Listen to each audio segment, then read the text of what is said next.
आदाय कृष्णपृष्ठाय भूतले श्रीमते भक्ति वेदांत स्वामी नामिने नमस्ते सारस्वतदेवे गौरवाणी प्रचारिणे निर्विशेष शून्यवादी पाश्चात्यदेशतारिणे जय श्री कृष्ण चैतन्य प्रभु नित्यानंद श्री अद्वैत गदाधर शिवासादि गौर भक्तवृंद हरे कृष्णा कृष्णा कृष्णा हरे हरे राम राम राम हरे।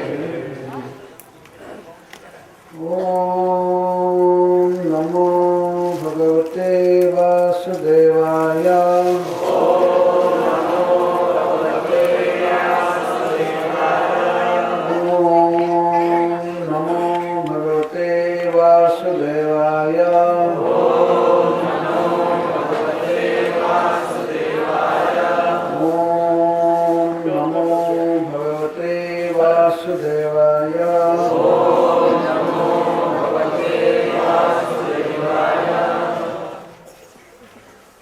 श्लोक 23 से प्रारंभ किया है।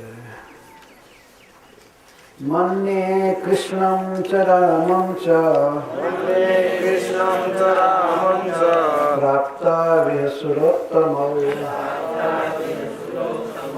सुराणां महदर्थाय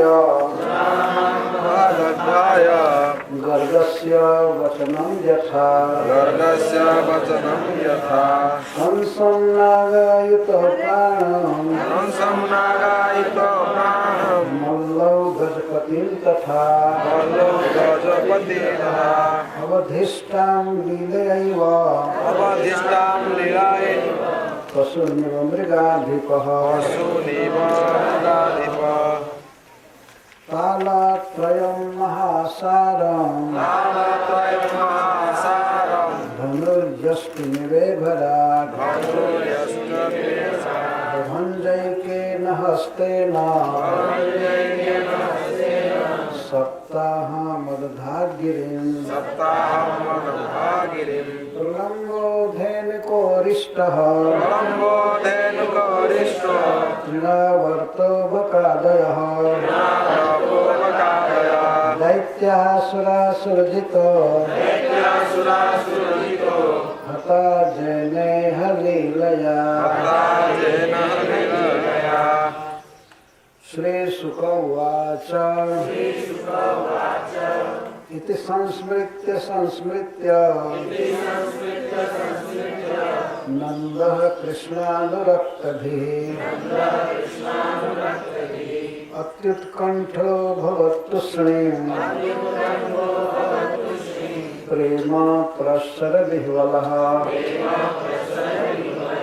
यशोदा वर्ण्यमानानि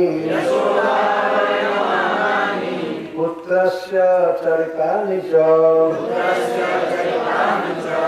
श्रीमन्तस्तुल्यवासाक्षे स्नेहस्नुत्पयोधरा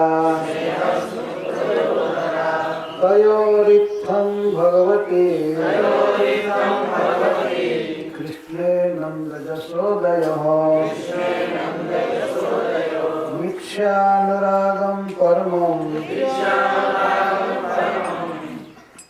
ये दो कल हो गया है बिंदु हनुच जन्मा पर। वीक्ष्यानुरागं परमं नन्दनाहोधो मुदा। उद्धव उवाच युवां श्लाघ्यतमो नूनं देहिनामिह मानद नारायणेऽखिलगुरौ यत्कृतामतिर्दृशि एतो हि विश्वस्य च बीजयोनि रामो मुकुन्दः पुरुषः प्रधानम् अन्वीय भूतेषु भूतेषु विलक्षणस्य ज्ञानस्य चेषा तैमौ पुराणौ यस्मिन् जनः प्राणवियोगकाले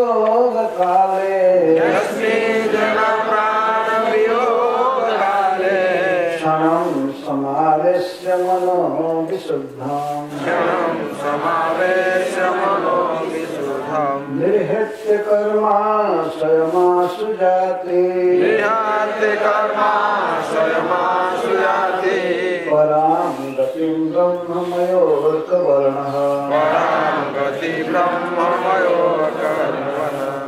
तस्मिन् भवन्तावखिलात्महेतौ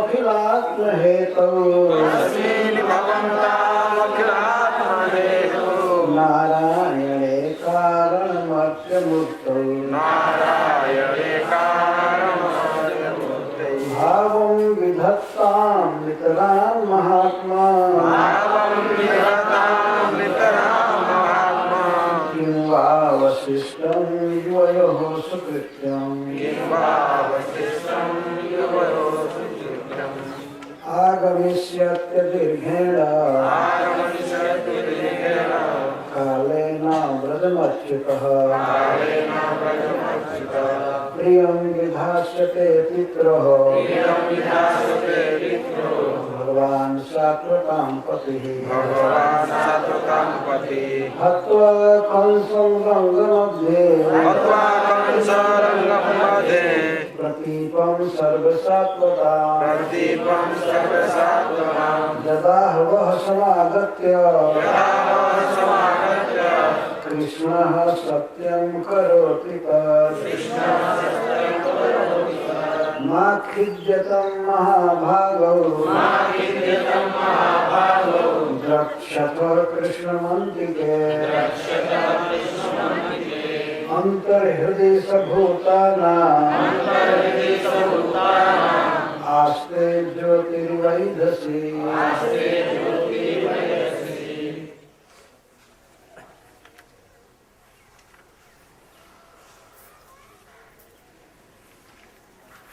मन्ये कृष्णं च रामं च प्राप्ताविहसुरोत्तमौ पुराणां महदर्थाय वर्गस्य वचनं यथा कंसं नागायुत प्राणं मल्लौ गजपतिं तथा अवधिष्ठां लीलयैव वस्तुनिव मृगाधिपः। वास्तव में नंद बाबा प्रलाप कर रहे हैं, कोई कथा प्रवचन नहीं कर रहे हैं। कृष्ण का स्मरण करके, कृष्ण का गुण गा करके और इस तरह से रो रहे हैं। तो वे कहते हैं उद्धव जी से, मन्ये कृष्णं च रामं च प्राप्तौ इह सुरोत्तमौ सुराणां महदर्थाय गर्गस्य वचनं यथा। हे उद्धव, जैसा गर्गाचार्य जी ने महत वचन कहा है, ये महत वचन का विशेषण है। इसका अर्थ है गंभीर। हमारे गुरु महाराज ने हमसे कुछ बातें कही है जो गंभीर बात है। गंभीर का अर्थ है कि उसका अर्थ समझना कठिन हो रहा है। क्यों अर्थ समझना कठिन हो रहा है? कई बात वे बोले कि ये नारायण के समान है, लेकिन इसकी रक्षा करना गोपाय समाहित। गुणों में नारायण इसके समान है या नारायण के समान यह है। पहले कभी वसुदेव जी के यहाँ जन्म लिया था तो मैं कुछ समझ नहीं पाता हूँ। पहले लिया था तो इस समय का सब परिचय देना था ना, कृष्ण के बारे में बताना था। तो कई जन्म कोई बिता चुका है तो कई जन्मों की बात थोड़े पूछ रहे हैं। गुरु जी ने कहा कि प्रागयम वसुदेव से कचित जातस्तवात्मज, साफ कहे कि तब आत्मज आपका पुत्र पहले कभी वसुदेव जी के यहाँ भी जन्म लिया था।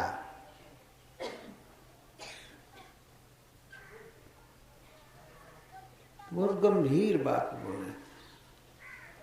गंभीर का एक अर्थ है समझने में दुःशक्य और बहुत महत्वपूर्ण बात, ये भी अर्थ है गंभीर। महत् वचन, महत् वचन। तो मैं कृष्ण को और राम को, श्री बलराम को सुरोत्तम मानता हूँ। सुराणा सुरेशु उत्तमो सुरोत्तमो, सुर मैंने देवता, देवताओं में उत्तम।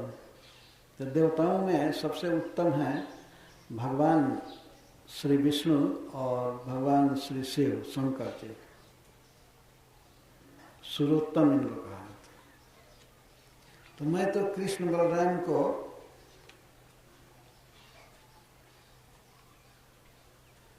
सुरोत्तम मानता। वास्तव में कृष्ण तो सुरोत्तमोत्तमोत्तमोत्तम है, सबसे उत्तम है। भगवान स्वयं अपने मुख से कहते हैं कि अतोस्मी लोके वेदे च प्रथितः पुरुषोत्तम, मैं क्षर से भी अतीत हूँ और अक्षर से भी अतीत पर। इस प्राकृतिक जगत में जो जीव हैं प्राकृतिक शरीर में, इनको क्षर कहा गया है, और भगवान के धाम में जो जीव रहते हैं नित्य मुक्त हैं उनको अक्षर कहा जाता है। तो भगवान कहते हैं कि मैं अक्षर और क्षर दोनों से परे हूँ।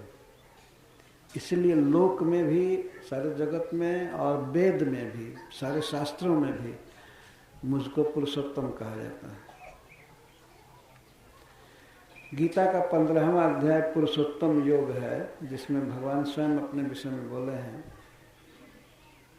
परंतु गर्गाचार्य ने, नंद महाराज ज्यादा से ज्यादा कृष्ण को बढ़ा रहे हैं कि कौन है तो देवता में उत्तम। ये नहीं, इस निष्कर्ष पर नहीं पहुंच रहे हैं कि ये साक्षात स्वयं भगवान हैं, देवता तक चढ़ा रहे हैं। और वह इसलिए कि सोचते हैं कि जब कृष्ण का ये सब गुण वर्णन करूंगा, ऐश्वर्य की बात कहूंगा, तो कृष्ण के प्रति मेरा पुत्र स्नेह शिथिल होगा, और यह पुत्र स्नेह ही इतना दुख दे रहा है। पुत्र स्नेह के कारण मेरा खान पान सब शिथिल हो चुका, मरने की दशा है। उद्धव से कुछ कहूंगा, कृष्ण के ऐश्वर्य का वर्णन करूंगा, तो कुछ पुत्र भाव कम होगा और सुखी हो जाऊंगा। लेकिन जितना ही वे वर्णन कर रहे थे ऐश्वर्य का या माधुर्य का, तो उनका पुत्र भाव, पुत्र स्नेह उतना ही अधिक बढ़ रहा था। नंद बाबा का वात्सल्य भाव कभी शिथिल नहीं हो सकता है। तो वे कहते हैं कि मैं मानता हूं, मन में मैं यही सोचता हूं कि कृष्ण और बलराम ये दोनों विष्णु भगवान और शंकर भगवान हैं।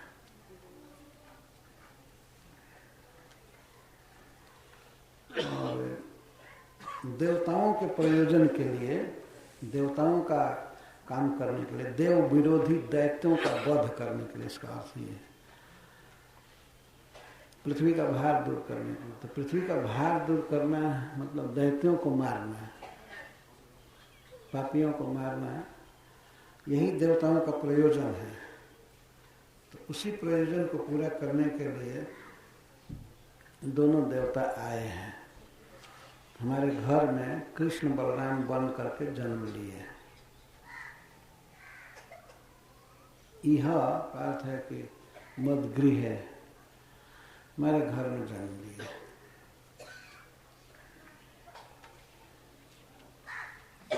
इसके साथ ही कह रहे हैं कि सबसे बड़ा प्रमाण ये है कि गुरु का वाक्य है, गर्गाचार्य जी ने कहा है, उनका अनुभव तो झूठा हो नहीं सकता। ऐसे उन्होंने ये नहीं कहा कि ये नारायण है, शंकर है। उन्होंने कहा कि यह विलक्षण लड़का है, गुणों में नारायण के समान है। तो उद्धव हम यही सोचते हैं कि तुम नारायण ही एक है, एक सांवला जो है नारायण है और गोरा बलराम और शंकरषण है।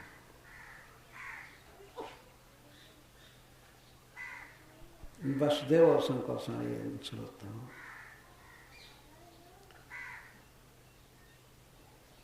देवताओं के प्रयोजन के लिए जन्म लिए हैं, देवताओं का काम करने के लिए दोनों आए हैं। हमसे हमारा काम थोड़े करेंगे, हमको तो छोड़ करके चले गए, काम क्या करेंगे।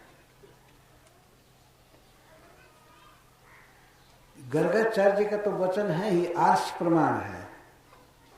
कृष्ण बलराम देव श्रेष्ठ हैं, मनुष्य नहीं है दोनों।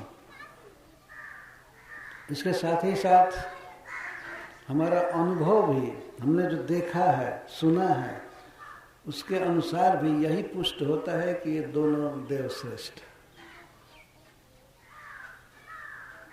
एक वासुदेव हैं और एक शंकरषण। भगवान विष्णु और शेषनाग, ईश्वरोत्तम, देवताओं में सबसे श्रेष्ठ, देवताओं से श्रेष्ठ, देवताओं में श्रेष्ठ नहीं, देवताओं से श्रेष्ठ। क्या क्या आपने देखा है, सुना है, कैसे आप ये बात कह रहे हैं? तब नंद महाराज कहते हैं, कंसम नागायुत प्राण, कंस में 10,000 हाथी का बल था। मल्लव गजपतिम तथा, तथा मैंने वैसा ही ठीक 10,000 मल्लव, 2 मल, चारुण और मुष्टिक, और भी बहुत से मल्ल थे। उनमें 10,000 नहीं तो 8,000 7,000 हाथी का बल था ही, जो ही करिए। मल्ल 2 ही मल्ल को पहले से ले रहे हैं, क्योंकि इनके साथ जो युद्ध हुआ था कृष्ण का और बलराम का, देर तक हुआ था। इसको रंगभूमि में मंच पर बैठकर नंद बाबा देखे थे। 10,000 हाथी का बल कंस में था और उतना ही बल चारुण में था और उतना ही बल मुष्टिक में था। तो 10,000 10,000 10,000 30,000 हाथी। और गजपति हस्ती श्रेष्ठ कुबलया पेड़, उसमें भी 10,000 हाथी का बल था। तो 40,000 हाथी को केवल लात से, तमाचा से मार देना बहुत भारी बात है ना। वो भी आजकल के टूटे हुए हाथी नहीं, बहुत मजबूत 10,000 हाथी। 40,000 हाथी को ये लोग मारते हैं। ये इस तरह से नंद बाबा कह रहे हैं। ये कार्य तो भगवान शंकर या शेषनाग या भगवान विष्णु ही कर सकते हैं, दूसरा कोई नहीं कर सकता है। अपने उक्ति का प्रमाण पेश कर रहे हैं, जो देखे हैं, कुछ सुने। कैसे मारे? लीलया, लीला पूर्वक, खेल खेल में। किसी को मारे, कंस को मारे तो कोई अस्त्र नहीं लिए, चढ़ गए उत्तुंग मंच पर और वहां पर उसके केस को पकड़ करके पटके अखाड़ा में गिर गया, मर गया। उसके छाती पर कूद गए। ये लीला, खेल खेल में ही कंस को मार दिया। और मल्लव, कंस के सामने पहलवानी दिखाई जा रही थी, दंगल हो रहा था, राजा का मनोरंजन। उसमें भी कोई लाठी, कोई राइफल, कोई धनुष बाण आदि का प्रयोग नहीं किए। लड़ते लड़ते कृष्ण ने हाथ से पकड़ा, चारों को घुमा घुमा करके मार दिया। और बलराम ने बाएं हाथ से मारा, अवहेलना पूर्वक मुष्टि को तमाचा मारा तो वहीं गिर गया। तो खेल ही है ना, हाथ में कोई अस्त्र शस्त्र नहीं है तो खेल है, खेल खेल में मार दिया। और गजपति को हस्तिराज को, कुबलया पीड़ को उसकी सूंड पकड़ करके, पूंछ पकड़ करके मार दिया।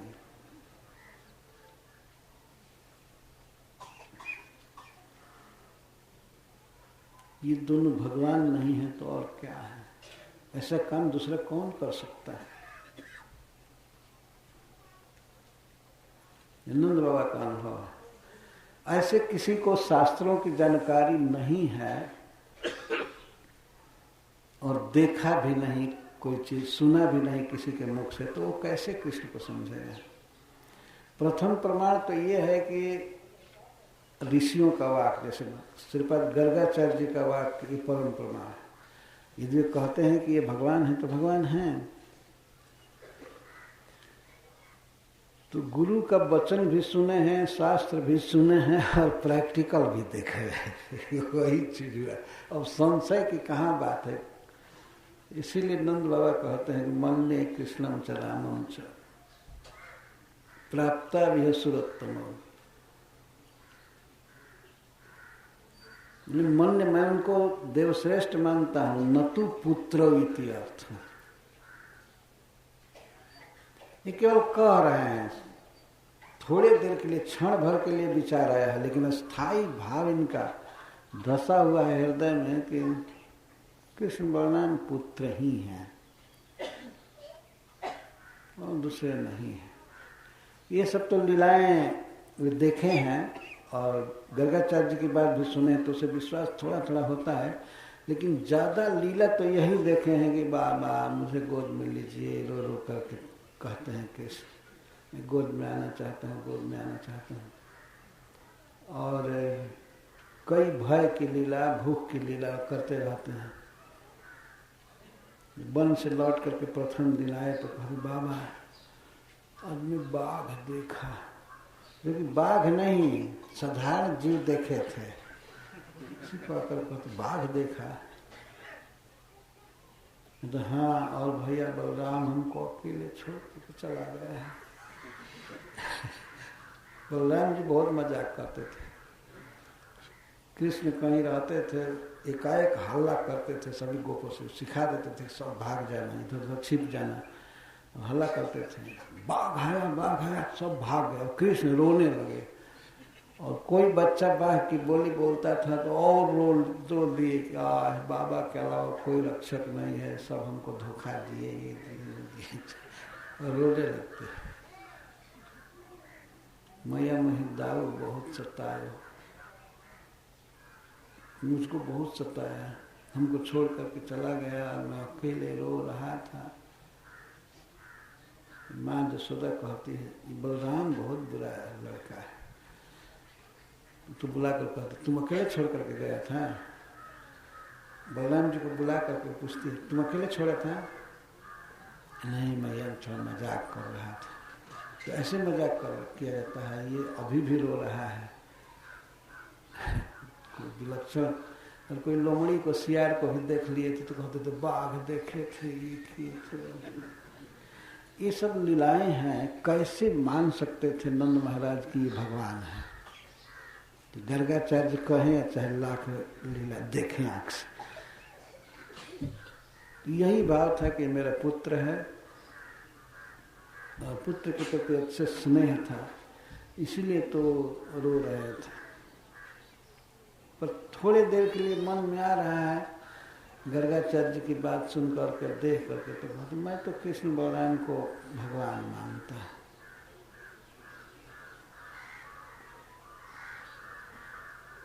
आगे सुनेंगे कि भगवान मानते कहा, लेकिन क्षण भर का विचार था। प्रमाण दे रहे हैं पहले। तालत्रयम महासारम धनुर्यष्टि मिवे विराट बभंजई के न हस्ते में। हमने देखा था अपने आंख से कंस के रंगशाला में, नहीं, कंस के यज्ञ मंडप में एक धनुष रखा था और उसके लिए बहुत से रक्षक भी थे, बहुत सिपाही पुलिस सब खड़े थे, इसकी रक्षा होनी चाहिए। तो कृष्ण बलराम रास्ते में पूछे मथुरा जी के गलियों में घूम रहे थे, तो रास्ते में किससे पूछे धनुष जग कहाँ हो रहा है? तो किसी ने बताया कि ऐसे चले जाइए, वहां से इतनी दूर पर है। कृष्ण गए और मथुरा की जनता तो जा ही रही थी, बहुत भारी भीड़ थी। कृष्ण बलराम आगे बढ़ गए, अपने सखाओं को छोड़ करके आगे बढ़ गए और कृष्ण सीधे धनुष के स्थान पर जाने लगे। जैसे कोई मंदिर में जाए और डीटी रूम में सीधे घुसने लगे, उसको तो रुकेंगे ना कि हाँ सेकेंड इंसेशन दिया कि नहीं, इधर के वहाँ रहा है, इधर के। कृष्ण गए, कोई भय नहीं था, पुलिस सब खड़े थे और लोग रोक रहे थे, ए इधर नहीं, इधर नहीं, इधर नहीं, अरे अरे क्या कर रहा है लड़का ये क्या कर रहा है, नहाया धोया है। शिव जी का धनुष से पूजा की जाती है, उधर नहीं जाना है, नहीं जाना है, नहीं जाना है। वो लोग मारने के लिए दौड़े, घेर लिए चारों तरफ से, कृष्ण बलराम को चारों तरफ से घेर लिए। बब्रू लिखा गया कि घेर लिए, आवरण कर लिए और मारने के लिए चले, हथियार उठाए, सब मारना ही चाहते थे, पकड़ना चाहते थे। तब तक तो कृष्ण धनुष के पास गए, ऐसे बाएं हाथ से उठाए, अवज्ञा पूर्वक बाएं हाथ से उठाया और ऐसे जमीन पर रखकर तड़ से गन्ना जैसे तोड़ा जाता है वैसे तोड़ दिए। यहाँ तो जस्टी लिखा गया है, लेकिन जस्टी का अर्थ है गन्ना। आगे कहा गया है, यहाँ पर हरिद्वार में जब लीला कहा था तो उसमें याद आ रही है, गन्ना के समान, जैसे कोई गन्ना तोड़ दे। और कौन तोड़े? इवराट, गजेंद्र, हाथियों में सर्वश्रेष्ठ हाथी जैसे गन्ना तोड़ दे। जो भारी भारी वृक्षों को तोड़ता है उसके लिए गन्ना तोड़ना कौन सी बड़ी बात। तो जैसे हाथी गन्ना को तोड़ दे, वैसे श्री कृष्ण सबके देखते देखते तोड़ दिए।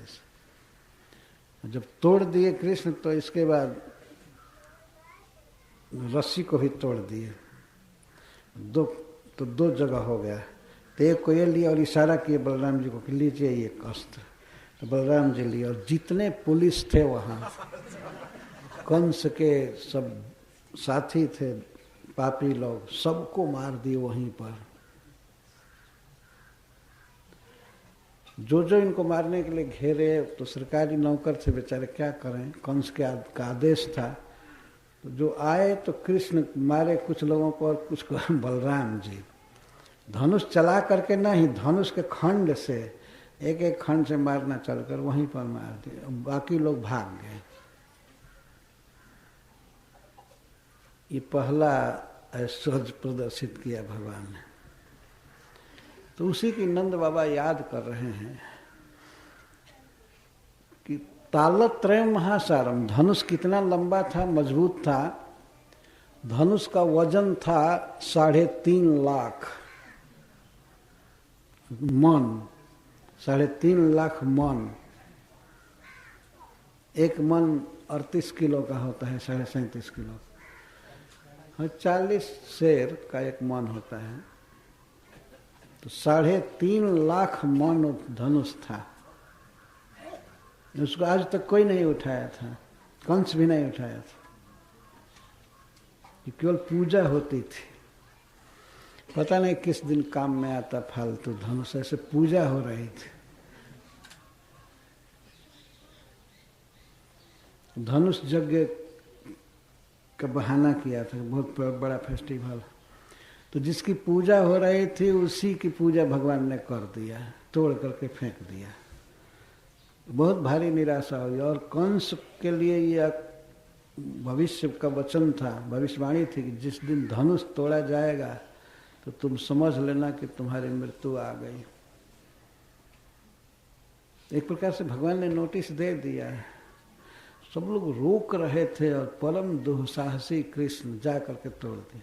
एक छोटा सा बच्चा गया, चारों तरफ पुलिस अपना हथियार लेकर के खड़े हैं और कोई भय नहीं, जाना खेल खेल में तोड़ देना। उसके बाद भी जब लोग प्रभाव देख करके भी कृष्ण को बांधने के लिए चले, कहने लगे बांधो बांधो। बांध करके दिखाना है कि जीवित ही पकड़ कर कंस के सामने हाजिर करना है, घेरो बांधो, ये करो वो करो, तब तक सब मारे गए। धनुष कैसे तोड़े? एकेन हस्तेन वामेन इत्यर्थ, बाएं हाथ से धनुष तोड़ दिया।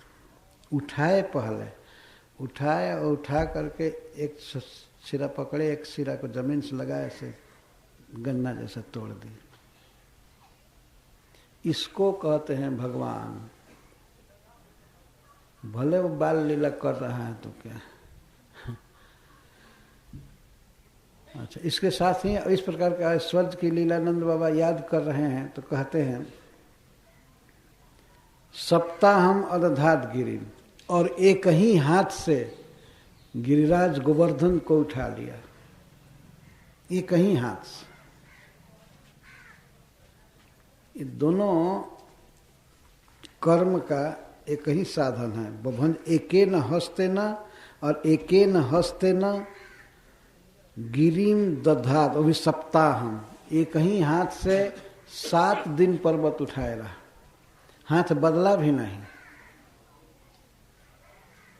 किसी आदमी पर भार किसी चीज का होता है तो इस हाथ से इस हाथ पर रख ले, तो इस कंधा से इस कंधा पर, कभी पीठ पर, कभी सिर पर, लेकिन एक हाथ से और हाथ के कनिष्ठा अंगुली पर बाएं हाथ से उठाया। बायां हाथ जनरली कमजोर माना जाता है ना। सामान्यतः यही नियम है। किसी किसी का बायां हाथ बलवान होता है, बाएं हाथ से लिखता है या काम करता है, लेकिन ज्यादातर देखा जाता है कि दाहिना हाथ बलवान होता है और बायां हाथ कमजोर होता है। कृष्ण ने बाएं हाथ पर उठाया। फिर भगवान के लिए बाएं दाएं का कोई भेद नहीं है, लेकिन फिर भी लोक के अनुसार बोल रहे हैं बाएं हाथ से। और बाएं हाथ में भी अंगुली पर, और अंगुली में भी सबसे छोटी अंगुली पर उठा लिया, और वो भी सप्ताहम, 7 दिन धारण किया। पैर से भी एक पग चला नहीं, उठाए रखा। तो ये सब क्या है? इससे पता चलता है कि कृष्ण साक्षात भगवान है। बलराम जी को भी शामिल करके कह रहे हैं कृष्ण बलराम दोनों ईश्वर हैं, सुरोत्तम है। अब ब्रज की याद कर रहे हैं फिर, और असुर मारने की। प्रलंबो धेनुको रिष्ट तृणावर्तो बकादय। प्रलंबासुर, धेनुकासुर, अरिष्टासुर, तृणावर्तासुर, बकासुर आदि दैत्यासुरासुर जितो, ये सब दैत्य थे और देवताओं को और दैत्यों को, असुरों को भी जीत लिए थे। सुरासुर जीता। बकासुर, तृणावर्त, अरिष्टासुर, धेनु, प्रलम्ब और पूतना, अघासुर इत्यादि आदय शब्द से तात्पर्य। ये दैत्य सुरासुर जीता। सुर का अर्थ देवता, देवताओं को भी जीत लिए थे। कोई देवता इनके सामने नहीं ठहर पाया, और असुरों में भी इनके विरोधी असुर इनके सामने नहीं टिक पाए। परंतु कृष्ण ने इन असुरों का वध किया लीलया, खेल खेल। दोनों का वर्णन कर रहे हैं तो फिर एक वचन का प्रयोग क्यों करने लगे? जे न, ऐसा ये सिद्धांत है। कृष्ण और बलराम दोनों एक ही हैं, इसलिए एक वचन क्रिया का प्रयोग किया जाए तो कोई बुरा नहीं है, ये उचित है। यहाँ पर कहा गया कि प्रलंबासुर को, धेनुकासुर को, इन सबको, और तृणावर्त, बकासुर आदि को, अरिष्टासुर को कृष्ण ने मारा। तो वास्तव में कृष्ण ने प्रलंबासुर का वध नहीं किया था, धेनुकासुर का वध किया था बलराम जी ने, और प्रलंबासुर का भी वध बलराम जी ने किया था। तो यह कैसे कहा जाए? नंद बाबा कह रहे हैं कि कृष्ण ने वध किया प्रलंबासुर का, धेनुकासुर का। तो धेनुकासुर का वध करने में वो तो साथ में थे, ताल वन में गए थे साथ में। तो ऐसा अगर कोई बच्चा आकर के ब्रज में कहे कि कृष्ण ने मारा तो कोई आश्चर्य की बात नहीं है, साथ में थे। लेकिन प्रलंबासुर को मारने में